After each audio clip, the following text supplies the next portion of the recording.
ఏలూరు జిల్లా జంగారెడ్డిగూడెంలో దారుణం. ఇద్దరు పిల్లలు ఉదయ్ రేణుకలను ఛార్జింగ్ వైర్తో చితకబాదిన సవతి తండ్రి పవన్. మద్యం తాగి వచ్చి తనను కూడా కొడతాడు అంటున్న శారద. కొట్టడమే కాకుండా ఆ గాయాలపై కారం రాస్తాడంటూ ఆరోపిస్తున్న బాధితురాలు. ప్రస్తుతం జంగారెడ్డిగూడెం ఏరియా ఆసుపత్రిలో చికిత్స పొందుతున్న చిన్నారులు. భర్తతో విడిపోయిన శారద గత 3 సంవత్సరాలుగా పవన్తో సహజీవనం చేస్తుంది. తమ్ముని పేరేంటి? ఉదయ్ రాహుల్. ఉదయ్ రాహులా? ఏం చదువుతున్నావు? 4th class. మీ నాన్నగారు ఏం చేస్తారు? టిఫిన్ షాప్ చేస్తాను. మీ అమ్మగారు?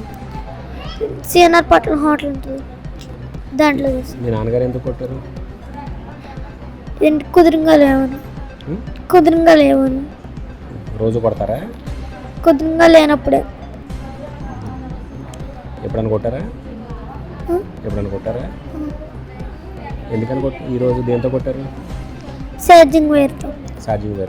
ఆ పాత దెబ్బలు కూడా ఉన్నాయిగా, మరి అది ఎప్పుడు కొట్టారు? అవి కూడా ఛార్జింగ్ వైర్తో. ఎన్నిసార్లు కొట్టారు ఇప్పటికి? చాలాసార్లు కొట్టారా?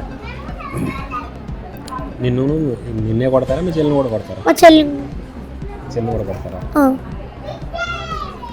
ఈరోజు ఎందుకు కొట్టారు? కుదురుగా లేవని. నిజం చెప్పు. ఏం చెప్పాలి? కుదురుగా లేవని అబద్ధాలు ఆడేమని కొట్టారు. ఏమవుతుంది? నేను డోర్ కట్టిన తెంపేసి చెల్లి మీద పెట్టు అబద్ధం ఆడానని అలా కొట్టారు. నిన్ను కొడతారా? కొడతాడు. రోజు కొడతారా? రోజుగా అబద్ధాలు ఆడినప్పుడు కుదురుగా అప్పుడు కొడతాడు. నీకు దెబ్బలు ఉన్నాయిగా, మీ మమ్మీ కొడతాదా? ఒక్కొక్కసారి కొడతాయి.